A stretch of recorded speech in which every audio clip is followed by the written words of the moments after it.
अक्सर ये सवाल मन में आता है ना कि एक ऐसे व्यक्ति के दिमाग में क्या चल रहा होता है जिसे हम मनोवैज्ञानिक हत्यारा या साइको किलर कहते हैं। हाँ, क्या उनका सोचने का तरीका हमसे एकदम अलग होता है? बिल्कुल। और ये सवाल सिर्फ हमारा नहीं बल्कि समाज और विज्ञान को भी लंबे समय से उलझाए हुए हैं। हाँ। आज हम इसी गुत्थी को थोड़ा सुलझाने की कोशिश करेंगे। हमारे पास ये स्रोत है, मनोवैज्ञानिक हत्यारे का दिमाग। अच्छा।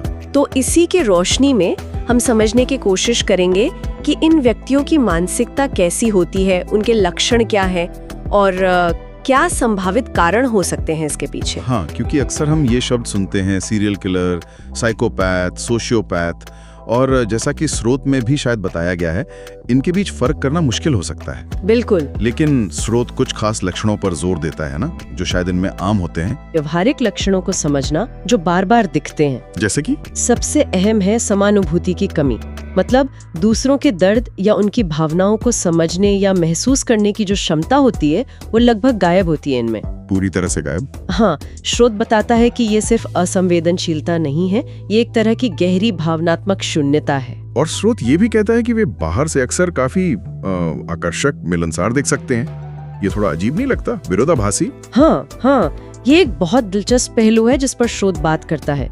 इसे सतही आकर्षण कहा गया है। सतही आकर्षण? जी, ये लोग अक्सर सामाजिक संकेतों को, मतलब हाव भाव को पढ़ने और उसकी नकल करने में माहिर होते हैं। इससे वो भरोसेमंद लगते हैं, पसंद करने लायक लगते हैं। अच्छा। लेकिन स्रोत के मुताबिक ये सिर्फ एक मुखौटा है, एक तरह का दिखावा, जिसका इस्तेमाल वे दूसरों को अपनी मर्जी से चलाने, धोखा देने या अपने मकसद पूरे करने के लिए करते हैं। और पछतावा? स्रोत कहता है पछतावा बिल्कुल नहीं होता। बिल्कुल नहीं। ये सबसे ज्यादा चौंकाने वाली बात है। जैसा स्रोत बताता है, अपने किए गए भयानक कामों के लिए किसी भी तरह का पछतावा या अपराध बोध वो पूरी तरह से नदारद होता है। ये जानना ही मतलब सिहरन पैदा करता है। तो स्रोत इन व्यवहारों के पीछे क्या कारण बताता है? क्या ये सिर्फ दिमाग की बनावट की बात है? इस स्रोत में कुछ मनोवैज्ञानिक विकारों का जिक्र है शायद। हाँ, स्रोत इसे एक जटिल पहेली की तरह देखता है जिसमें कई चीजें शामिल हैं। एक जरूरी हिस्सा है मनोवैज्ञानिक विकार। कौन से विकार? स्रोत खास तौर पर एंटी सोशल पर्सनैलिटी डिसऑर्डर, मतलब ASPD का जिक्र करता है। इसमें व्यक्ति सामाजिक नियमों, दूसरों के अधिकारों की लगातार अनदेखी करता है, झूठ बोलता है और काफी आवेगी होता है। और साथ ही नार्सिसिस्टिक पर्सनैलिटी डिसऑर्डर यानी NPD का भी जिक्र है।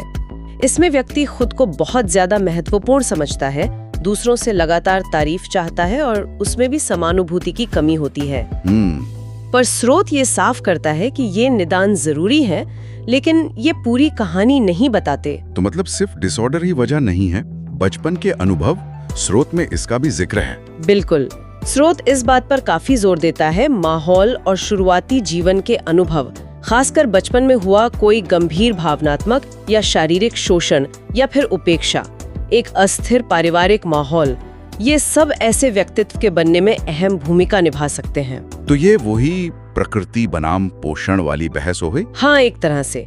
और स्रोत का झुकाव इस तरफ है कि ये शायद दोनों का एक जटिल मिश्रण होता है, प्रकृति भी और पोषण भी। स्रोत में एक मैकडॉनल्ड ट्रायड का भी जिक्र है। बचपन में बिस्तर गीला करना, आग लगाना, जानवरों पर क्रूरता। स्रोत इसे कितना अहम मानता है? हाँ, स्रोत इस ट्रायड का जिक्र करता है। कुछ पुराने शोधों और मामलों में इसे हिंसक व्यवहार के शुरुआती संकेतों की तरह देखा गया था। ये 3 चीजें, बिस्तर गीला करना, खासकर एक उम्र के बाद भी, आग से अजीब सा लगाव या आग लगाना, और जानवरों को तकलीफ देना, ये चिंताजनक हो सकते हैं। लेकिन स्रोत तुरंत ये चेतावनी भी देता है कि इसे भविष्य के हिंसक व्यवहार का कोई पक्का पैमाना नहीं मानना चाहिए। बहुत से बच्चों में इनमें से कोई एक लक्षण हो सकता है और वो बिल्कुल सामान्य जीवन जीते हैं। अच्छा। तो स्रोत इसे इतिहास का एक हिस्सा तो बताता है, पर आज की समझ ज्यादा जटिल है। इसे बस एक सीधा साधा फॉर्मूला मान लेना ठीक नहीं। ये समझना जरूरी है। अब एक बड़ा सवाल, क्या ऐसे व्यक्तियों का इलाज मुमकिन है? थेरेपी कितनी कारगर होती है? स्रोत क्या कहता है इस बारे में? ये शायद सबसे मुश्किल हिस्सा है। जैसा कि स्रोत भी बताता है, इलाज अक्सर बहुत मुश्किल या कहें लगभग नामुमकिन होता है। नामुमकिन क्यों? इसकी मुख्य वजह है अंतर्दृष्टि की कमी।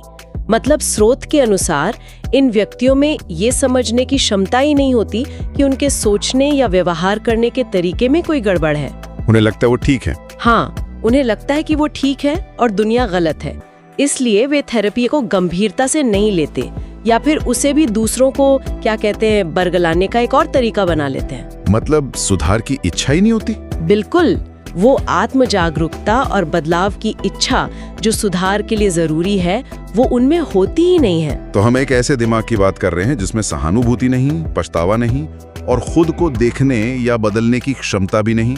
स्रोत से ये सब समझने के बाद एक गहरा सवाल मन में रह जाता है। हाँ, पूछिए। क्या ऐसे व्यक्तियों के अंदर कहीं बहुत गहरे में इंसानियत का कोई अंश बचा होता है या वो भावना पूरी तरह से मिट चुकी होती है? और एक समाज के तौर पर या मीडिया में भी इन किरदारों के प्रति जो एक अजीब सा आकर्षण महसूस होता है कभी-कभी, उसका क्या कारण हो सकता है? ये कुछ सोचने वाले बिंदु हैं शायद।